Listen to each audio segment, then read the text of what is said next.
주님을 찬양합니다. 이 아침에 또 당신을 향하여 우리의 온 존재를 다만 비워드리고 열어드립니다. 주여 사랑하는 이름, 존귀한 이름, 놀라운 이름, 이 예수 그리스도의 이름으로 충만히 채워주십시오. 우리가 이러한 성경 세미나를 할 때마다 주여 우리가 이러한 성경의 사실을 알 뿐만이 아니라 이 성경 안에 있는 당신의 영을 만지게 하여 주시고 이 말씀 안에 있는 당신의 생명을 만지게 하여 주소서. 심지어 이 말씀 안에 있는 당신의 갈망을 만지는 당신의 자녀들이 되게 해주십시오. 주여 당신 한 분을 사랑합니다.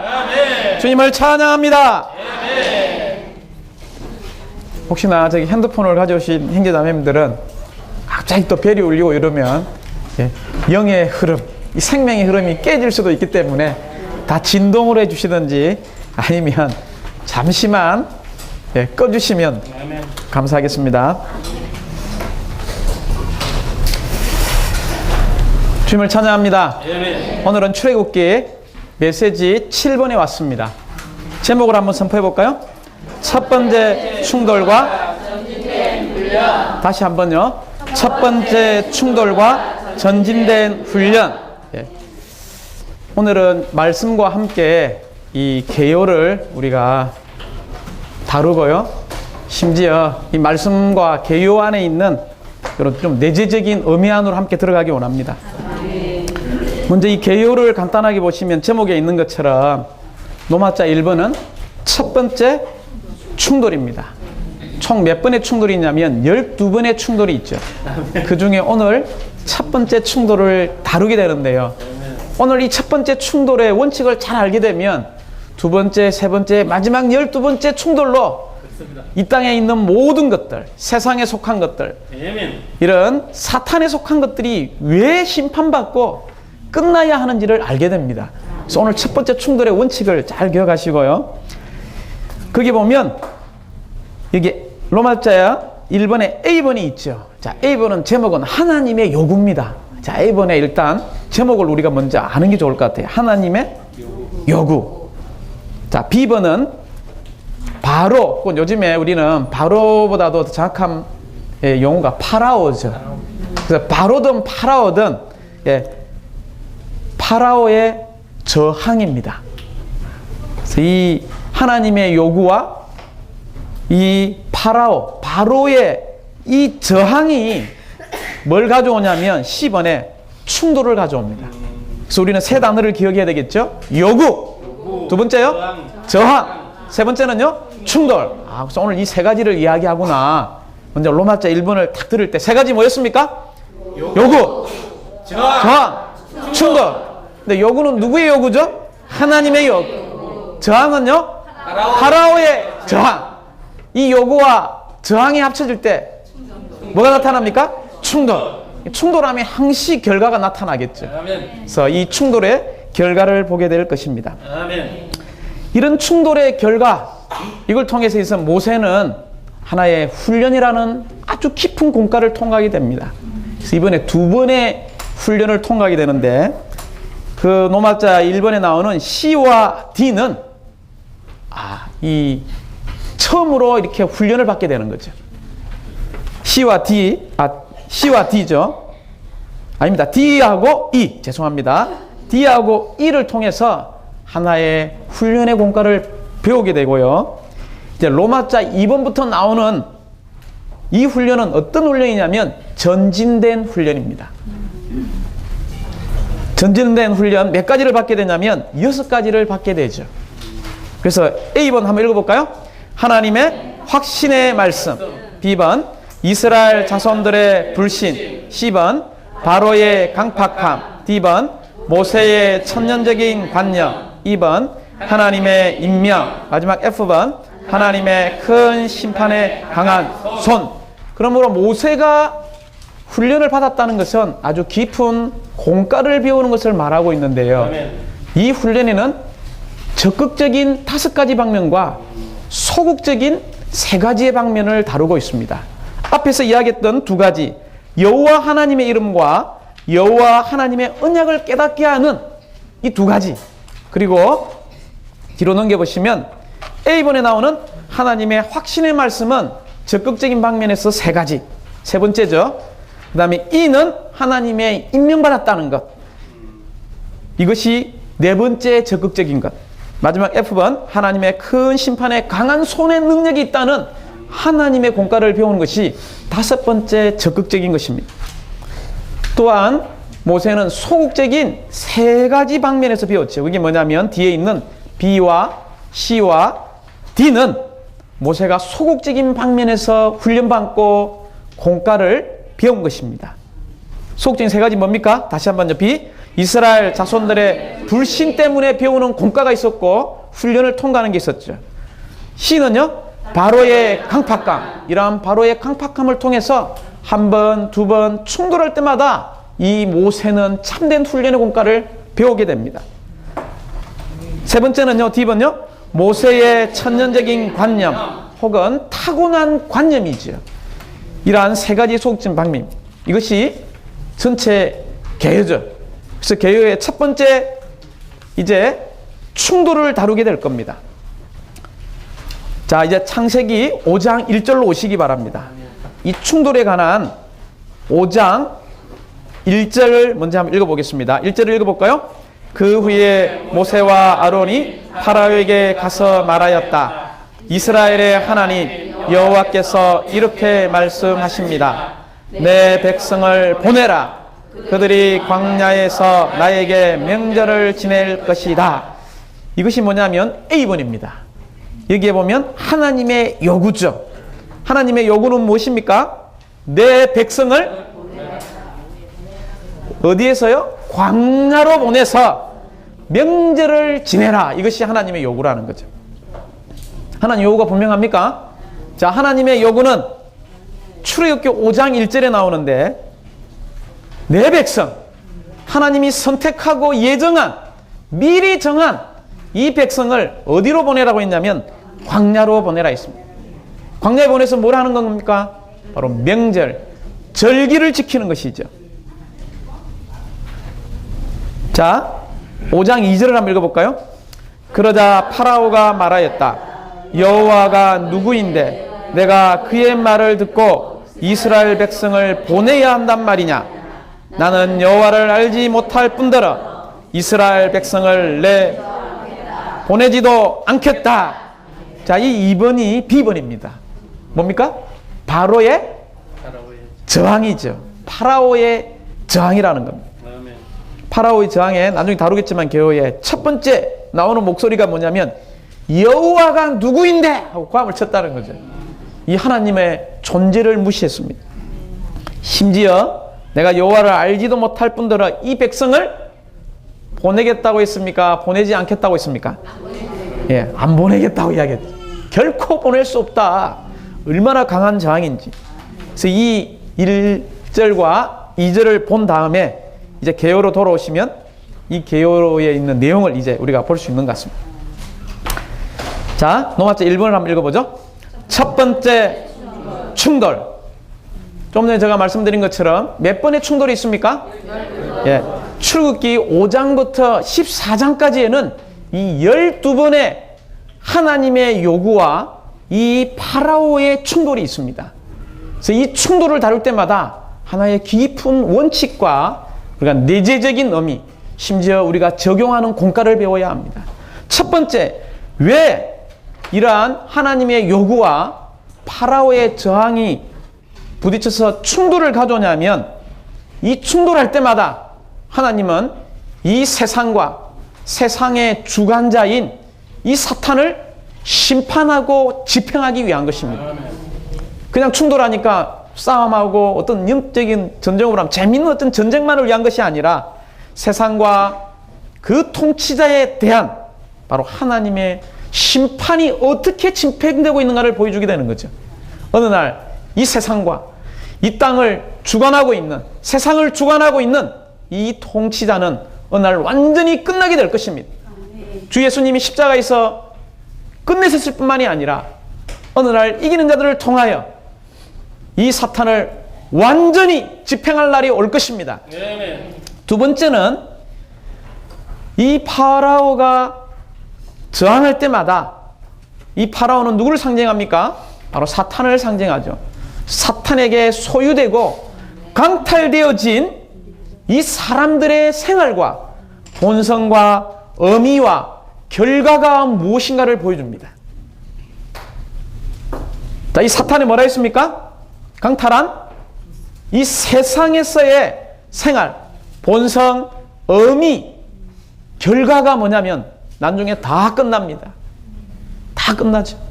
남는 것이 아무것도 없습니다. 결국은 어떻게 되냐면 이 하나님의 요구를 이룰 수밖에 없게 되는 거죠. 그러므로 형제자매들 기억하시기 바랍니다. 하나님이 우리에게 조금 요구할 때 어떻습니까? 왜 그렇게 많이 저항합니까? 어느 날 하나님이 다 이루신다니까요. 저항하면 저항할수록 어떻습니까? 우리가 손해 많습니다. 그러므로 형제자매들 기억하시기 바랍니다. 조금 우리의 집회를 위해서 시간을 드리려 할 때 아이고 피곤해. 우리는 하나님의 누림을 잃어버리게 될 것입니다. 좀 더 우리가 어떤 사람들을 접대할 때에 또 어디서 왔나? 그럴 때 우리는 몸 안에서의 접대의 축복을 잃어버릴 것입니다. 사랑하는 자매들, 하나님이 요구하는 것은 너무나 합당하고 너무나 생명에 속한 것이고 너무나 영에 속한 것입니다. 이러한 요구에 저항할 때에 우리는 많은 손실들을 가져올 것이며 이 세상 안에서 여전히 살고 있다는 것을 증명해 주게 될 것입니다. 그러나 왜 하나님의 요구와 이 파라오의 충돌이 있냐면 마지막 세 번째는 가장 큰 목적입니다. 하나님이 선택한 백성들, 예정한 백성들은 반드시 이 애굽에 남아있지 않고 심지어 포로로 된 바벨론에 남아있지 않고 그들은 분별된 장소인 이 광야에서 하늘에 속한 만나와 정말 깊은 속으로부터 흘러나오는 이러한 생명의 샘수로 그들을 재조성하여 하늘에 속한 백성으로 만들 뿐만이 아니라 하나님이 약속한 가나안 땅으로 그들을 이끌어서 하나님의 집을 건축하게 하는 것입니다. 그래서 우리가 이 충돌을 이야기할 때마다 이 세 가지를 기억해야 합니다. 자, 이제 A번을 한번 읽어보죠. 이스라엘의 하나님, 히브리인들의 하나님인 여호와의 바로에 대한 요구. 1번, 2번, 3번을 읽어볼까요? 광야에서 그분께 절기를 지킬 수 있도록 그분의 백성들을 가게 하는 것이. 2번, 그들을 사흘 길쯤 광야로 가게 함. 3번, 그들의 하나님 여호와께 희생을 드림. 근데 이런 하나님의 요구, 이런 요구가 있을 때마다 그분은 아주 특별한 칭호, 특별한 이름으로서 이 파라오에게 요구했다는 것입니다. 첫 번째 이름이 뭡니까? 이스라엘의 하나님. 두 번째는요, 히브리인들의 하나님. 세 번째는요, 여호와의 하나님입니다. 첫 번째 이 이스라엘의 하나님이라는 뜻은 바로 변화된 사람들의 하나님이라는 뜻이죠. 심지어 변화되고 승리하며 왕들인 백성의 하나님의 이름으로 요구했다는 것입니다. 우리가 이 이집트죠. 이집트에 약 400년 동안 종로로 탄 이 백성들은 좋은 상황이 아니었습니다. 노예의 생활이었고 그들은 가면 갈수록 정말 비참한 이런 세상의 폭정과 이런 사탄의 재앙과 압박 아래서 살고 있었습니다. 아멘. 세상적으로 볼 때 그렇게 좋지는 않았지만 하나님이 이러한 백성을 볼 때에 야곱의 하나님이라고 이야기하지 않고 바로 이스라엘의 하나님이라고 이야기한 것은 아멘. 이것은 하나님의 관점이요 하나님의 안목이라는 것입니다.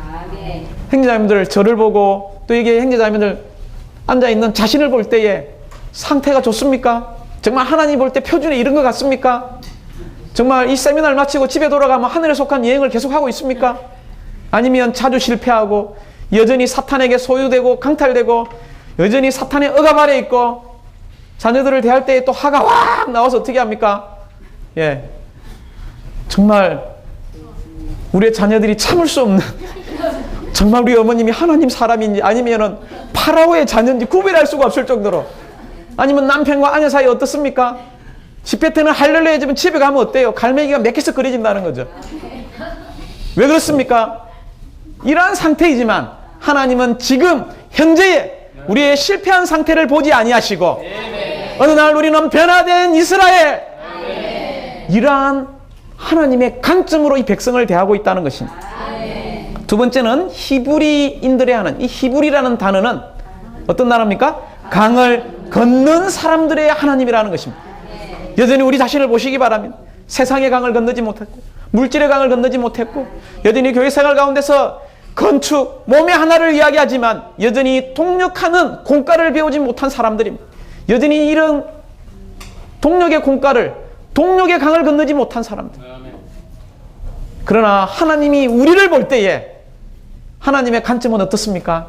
우리가 다 히브리인들이 되어서 강을 반드시 건너게 될 것이고, 강을 건너서 그들이 하나님이 약속한 적과 꿀이 흐르는 땅, 모든 것을 포함한 좋은 땅으로 우리가 반드시 들어갈 수 있는 강을 건넌 히브리인들이라는 것입니다. 우리가 이런 하나님의 말씀을 붙잡아야지 지금 있는 상황을 볼 때 저 지체는 왜 강을 건너지 못하나? 맨날 집회 가운데 강을 건너지 못하는 지체가 신원하면 어떻습니까? 아멘이 안 됩니다. 그러나 하나님의 관점은 강을 건너지 못했다 할지라도 주일날 신원하는 지체를 볼 때에 너무나 기뻐하신다는 거죠. 왜냐하면 지금 너의 상태는 이렇지만 지금 신원하는 것처럼 너는 강을 건너는 히브리인의 하나님을 소유하게 될 것이다. 우리가 믿어야 합니다. 오늘 우리 자신이 형편없고 좀 더 형편없는 우리 지체를 볼 때에 우리의 소망이 가득한 말을 하기 원합니다. 어떤 소망이 가득한 말입니까? 반드시 형제님은, 자매님은 강을 건넌 히브리인의 하나님을 체험하게 될 것입니다. 나는 당신의 이러한 소망이 가득한 그리스도가 있다는 것을 보고 있습니다. 이 교회 생활 가운데 이런 선포가 가득해야 된다는 거예요. 근데 우리는 매일 어떻습니까? 저 지체는 이렇고 또 저쪽에 앉은 지체는 이렇고, 그래서 결국 남는 사람은 누구만 남습니까? 더 형편없는 내만 남게 된다는 거죠. 주여 전진하기 원합니다. 세 번째는 뭡니까? 바로 여호와의 하나님이죠. 여호와의 하나님은 어떤 뜻을 가지고 있습니까? 유일하고 스스로 존재하시며 나는 이다이시고 다른 것들, 나를 포함한 다른 모든 것들은 다 아니다. 심지어 존재하지 않는다는 뜻입니다. 이 세 하나님의 이름으로 우리를 요구했다는 거지. 자, 참고로 우리가 이 성경 세미나이기 때문에 우리 이제 지체들이 하나님의 이름을 언급할 때마다 좀 기억해야 됩니다. 그래서 제가 한번 하나님의 이름에 대한 이 풍성을 함께 누리기 원하죠. 왜냐하면 조금 전에 찬송할 때 존귀한 이름 했는데도 별로 존귀한 느낌이 안 든다는 거죠. 왜 그러냐면 우리에게 사실 알미 부족하기 때문에 찬송을 불러도 깊은 느낌이 없습니다. 왜 그러냐면 우리가 암만큼 누려요. 믿지 않는 모양인데요. 요리도 잘하는 사람은 잘 압니다. 설탕 몇 숟가락 넣어야 되고 식초 몇 방울 떨어뜨려야 되고 고춧가루 몇 스푼에 반을 넣어야 되는지 다 알지만은 요리를 잘 못하는 사람은 매일 요리가 달라요. 오늘은 짜웠다가 오늘은 달았다가 어느 날은 싱거웠다가, 그래서 어느 날 잘 되면 너무 맛있었다가 어느 날은 막 이거 막 갖다 버려야 될 그런 요리가 나오는 이유는 뭡니까? 뭔가 이 정해져 있지 않고 알미 없기 때문에 그렇다는 거죠. 그러므로 우리가 오늘 이거 하나는 통과해야 우리가 찬송을 부릴 때마다 얼마나 존귀한지, 만찬상에서 우리가 주의 이름을 높일 때 얼마나 존귀한지, 아버지를 경배할 때 얼마나 그의 이름이 뛰어나고 온 우주 가운데 아름다운 일을 알 수 있습니다. 첫 번째 하나님이라, 우리는 하나님 쓰죠.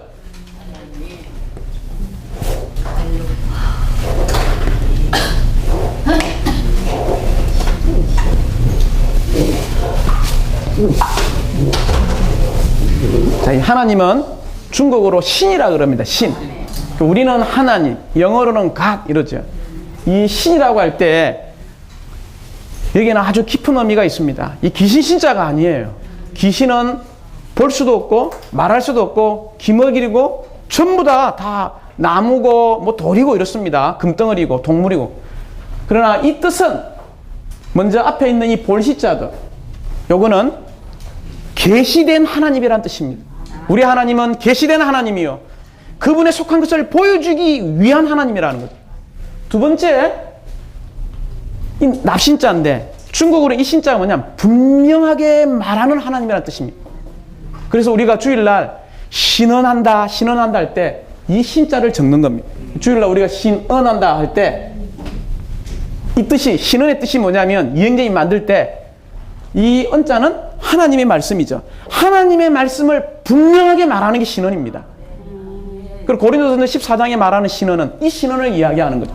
예언하거나 뭐 방언하는 거나 뭐 기적을 베푸는 그런 것들이 아닙니다. 우리는 어떤 하나님입니까? 계시되어지고 분명하게 말씀하시는 하나님은 구약의 첫 번째 어떤 하나님이냐면 엘로힘의 하나님, 엘로힘.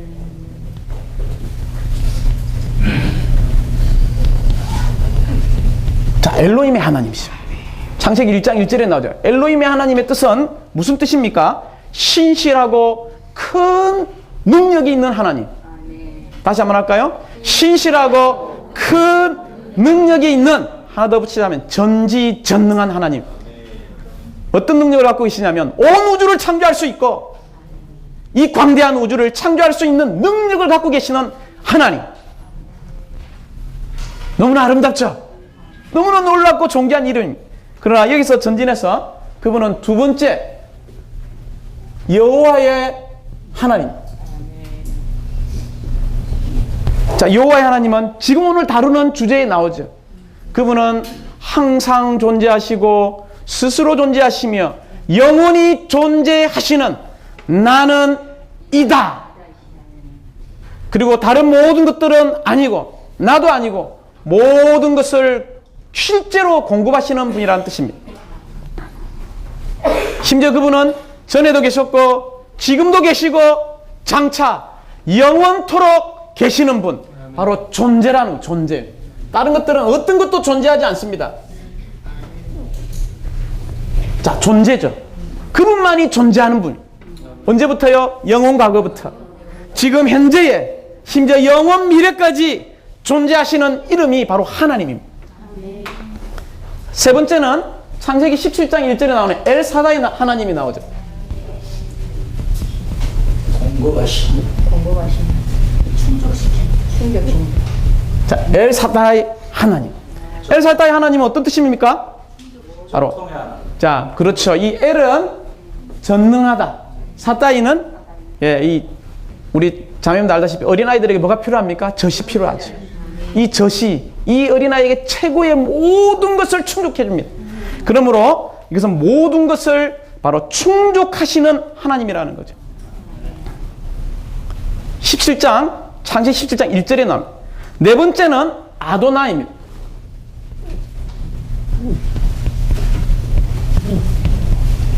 자, 아도나이 하나님이라는 뜻은 바로 나의 주님, 나의 남편이라는 뜻입니다. 그분만이 나의 주인이시여, 주님이시며 나의 참된 남편이시라는 뜻입니다. 창세기 18장 1절에 나오죠. 그 다음에 다섯 번째는 창세기 21장 33절에 나옵니다. 엘 오람의 하나님. 자, 엘 오람의 하나님은 그분은 영원하신 하나님이라는 뜻입니다. 주님을 찬양합니다.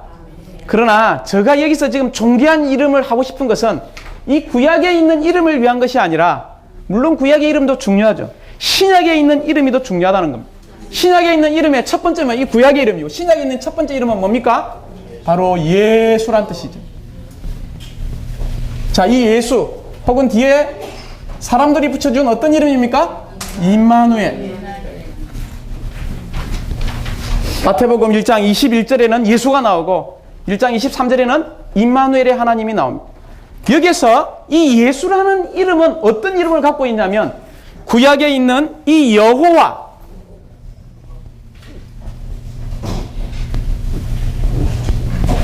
플러스라는 이름을 가지고 있습니다. 여호와 더하기 누굽니까? 바로 구원자라는 이름이죠. 여호와 구원. 심지어 이 플러스 뒤에 모든 구원이 다 포함되어 있습니다.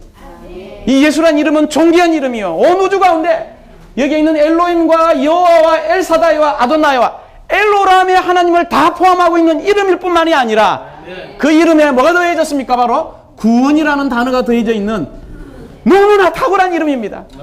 우리가 제 가운데 있습니까? 죄에서 구원하시는 분입니다. 우리가 어둠 가운데 있습니까? 어둠에서 구원하시는 이름입니다. 우리의 영적인 빈곤과 어떤 영적인 목마름 가운데 있습니까? 그분이 우리를 배불리게 하시고 우리의 모든 목마름을 해소하는 여호와 플러스 구원의 이름을 갖고 계신다는 거죠.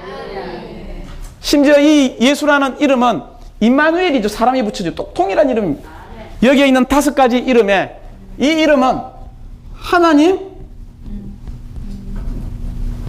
플러스라는 이름을 가지고 있습니다.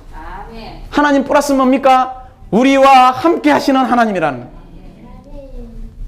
정말 존귀한 이름 맞습니까?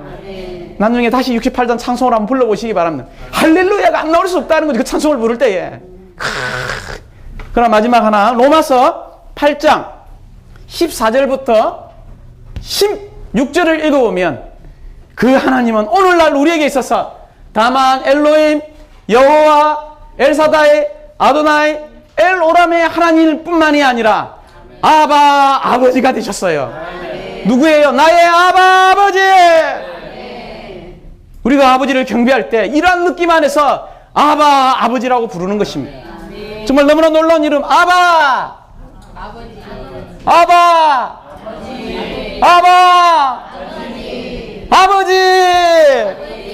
이것은 전적으로 그분이 나의 생명이시라는 것입니다.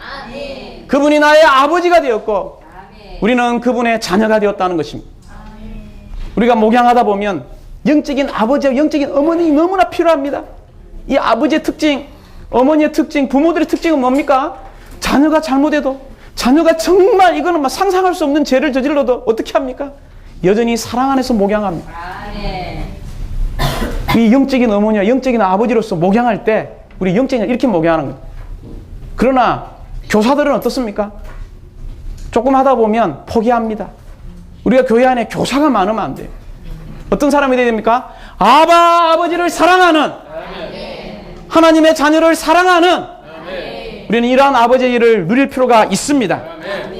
이것이 전 성경에 나오는, 특별히 구약과 신약에 나오는 이 하나님 아버지의 이름에 관한 너무나 중요한 요소들이 있죠.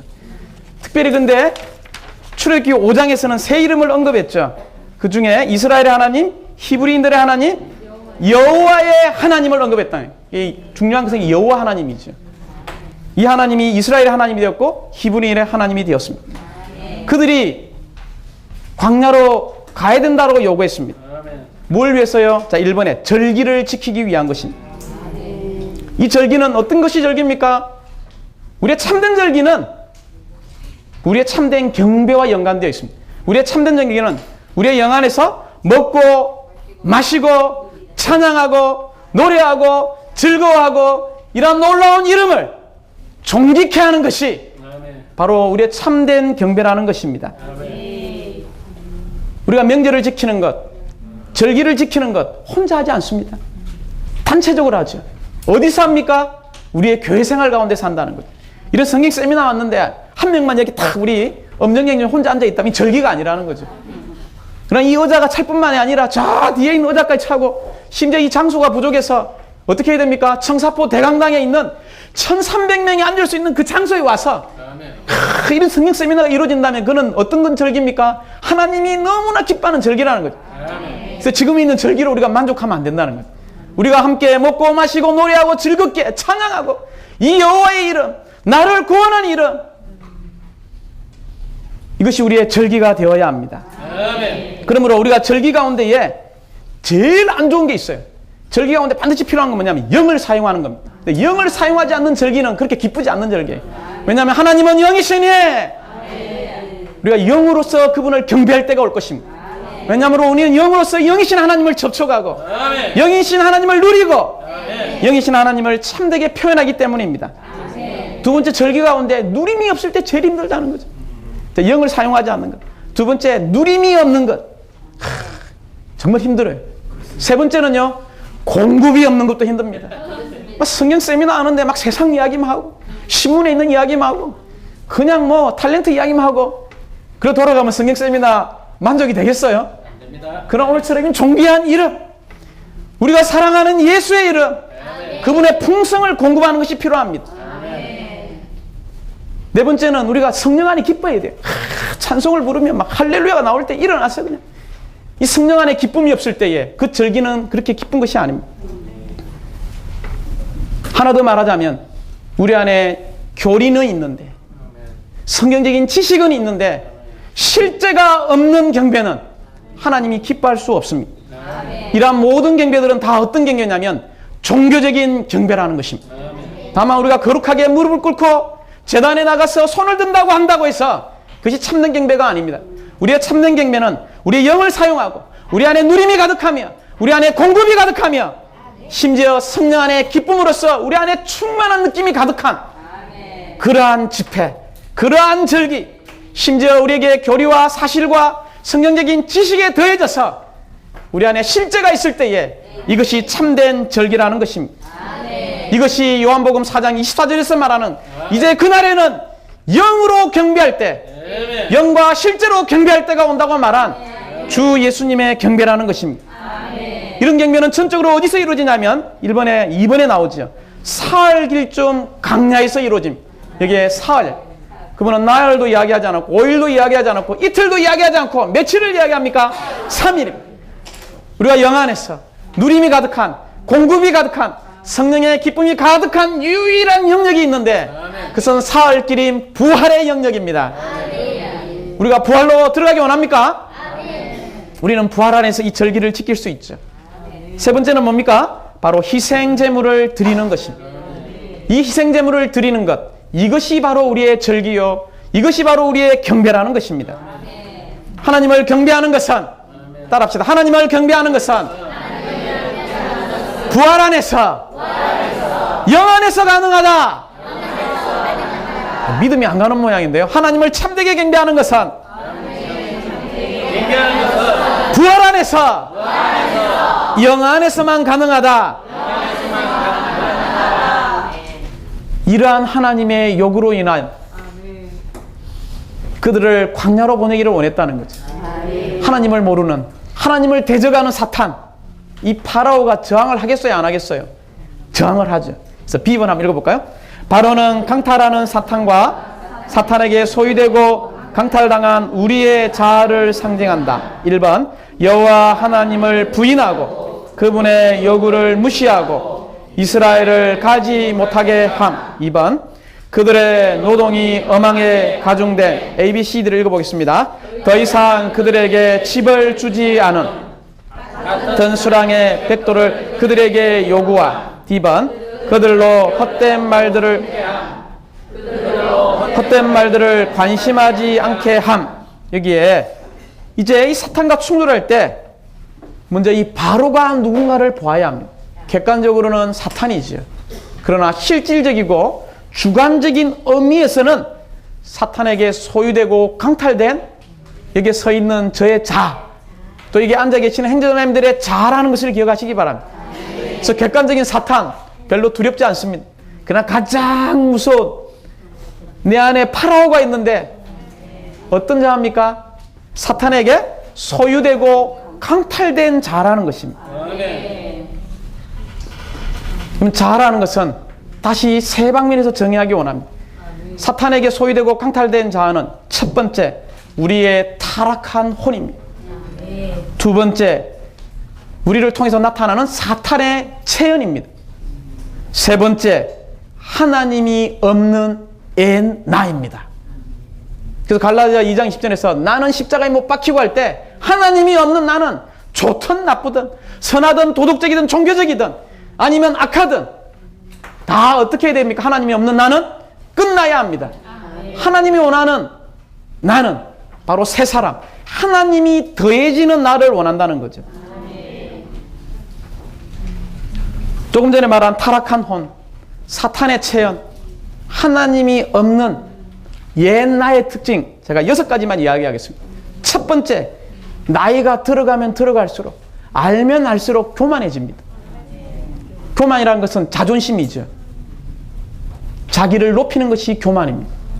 알면 알수록 교회 생활에 정말 옛 나가 감소되지 않고 새 나가 증가되지 않으면 우리가 성경을 알면 알수록 교만해질 수 있습니다. 지식이 우리를 교만하게 한다 했죠. 교만은 뭐와 관계되면 자존심이죠. 그래서 자존심을 교회 생활 가운데 누가 한번 딱 건들면 어떻게 됩니까? 못 참아낸다. 그것은 내가 얼마나 교만해 있는가에 증명을 해주고 있는 거예요. 두 번째는 뭐냐면 질투입니다. 자기보다 남이 높아지는 것을 참지 못하는 거예요. 이 자아는 그렇습니다. 사돈이 논사하면 어떻게 됩니까? 배가 아플 정도가 아니고 요즘에 맹장이 걸린다. 맹장이. 수술을 해야 될 정도입니다. 이 자아의 특징이죠. 세 번째는 뭡니까? 경쟁입니다. 그래? 그 지체가 그렇게 신혼을 잘했단 말이야? 집에 가서 연습하려고 그 지체보다 뛰어난 신혼을 하겠어. 아니 그 지체가 그렇게 요리를 잘했어?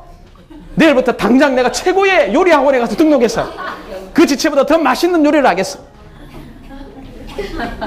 네 번째 특징은 분노입니다. 분노는 뭡니까? 자아가 손상당하는 것을 참지 못하는 게 분노예요. 왜 화를 냅니까? 왜 성질을 냅니까? 그 모든 것은 나의 자아가 손상당했다는 거죠. 다섯 번째는 뭡니까? 간음입니다. 간음. 간음이라는 것은 자아의 열정과 자아의 정욕을 따르는 것입니다. 마지막 여섯 번째는 뭡니까? 비겁이죠. 비겁이라는 것은 두려움이에요. 두려움. 이 두려움은 뭡니까? 다 좋은데 나는 못해. 나는 할 수 없어. 속으로는 그렇게 하지만 이게 비겁한 두려움이지만 이것은 뭐냐면 자아의 연약함을 보호하려는 것이 사탄에 소유되고 강탈된 자라는 거죠. 근데 눈빛을 보니까 나는 이런 것이 없는 눈빛처럼 보여요. 저는 이런 것이 너무 많아서 6가지를 이야기하는 겁니다. 어때요? 앉아있는 행자분들 이런 게 있습니까? 없습니까? 변화되지 않으면 이 옛날 안에는 이것이 가득합니다. 그래서 이런 자아, 이것이 바로 바로라는 것을 기억하시기 바랍니다. 이러한 사람을 구출하기를 하나님이 원하시죠. 그러나 사탄은 이러한 사람이 구출되는 것을 원하지 않습니다. 그렇기 때문에 어떻게 합니까? 이번에 더 많은 집을 주게 되는 거죠. 더 많은 돈을 벌게 하고 집에 와서도 어떻게 해야 됩니까? 내일 회사 일을 해야 돼요. 너무너무 바빠요. 집회 갈 시간이 없습니다. 어떤 사람은. 심지어 뭐 신은할 시간도 없대요. 시간이 없는 것이 아니고 따라합시다. 시간이 없는 것이 아니고 마음이 없는 것이다. 마음이 없는 거예요. 사탄에게 소유되고 강탈돼서 마음이 없는 거예요. 그 기도 집회 왜 못 오느냐? 피곤해서 못 온다는 거예요. 피곤해서 못 오는 것이 아니고 뭐라고요? 그렇게 하면 좋은 말입니다. 그러니까 더 나쁜 말로 사탄에게 소유되고 강탈된 자아 때문에 못 오는 겁니다. 그 집은 똑같이 주지 않고 어떻게 합니까? 같은 수량의 백도를 만들려니까는 이전에는요 돈 조금만 있으면 되는데 요즘에는 아이들 학원비 내야 되죠. 어떻게 해야 됩니까? 또 아이들 보험료 넣어야 되죠. 또 어떻게 됩니까? 아예 대학 뭐 이런 거 걱정해야 되죠. 또 어떻게 합니까? 심지어 요즘은 120세대 세대라던데 노후는 어떻게 하나? 캐스트 마크 몇 개 붙게 되죠. 그래서 집은 더 사탄은 빼들어가지만 동일한 백도를 만들려니 얼마나 힘들겠어요. 교회 생활이. 이런 데서 구출받기 원합니다. 이번에 또 게으르다고 이야기합니다. 오늘날 성경 세미나 오면 어떻게 합니까? 믿지 않는 남편은 그래 집안일에 숟가락은 정리 안 하고 설거지는 안 하면서 이런 집회만 쫓아다닌다고 뭐라 합니다. 그러나 집에서 다 하고 오셔야죠. 아무리 그렇지만. 그건 반쯤 게으른 거죠. 그러나 우리는 기억하시기 바랍니다. 우리는 집회 오는 것이 게으른 것이 아니에요.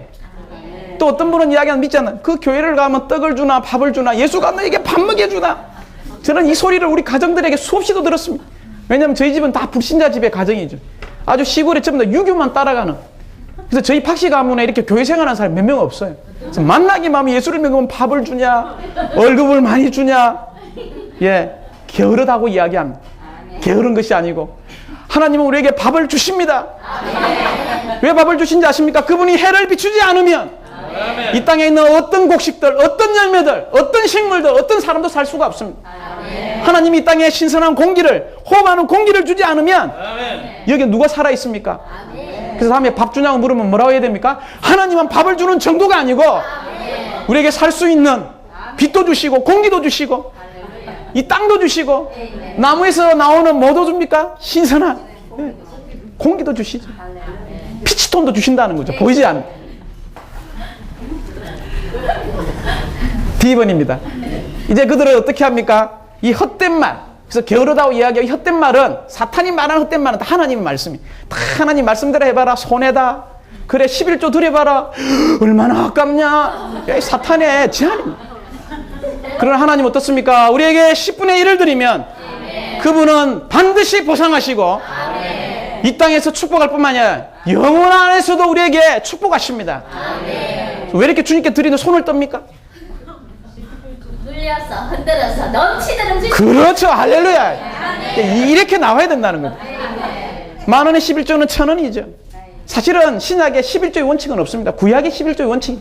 그러나 신약에 11조의 원칙이 없다 해서 11조보다 적게 드리라는 게 아니에요. 11조보다 어떻게 해야 됩니까? 11조는 기본이고 신약의 원칙은 이거보다 더 드리는 것이 신약의 원칙입니다.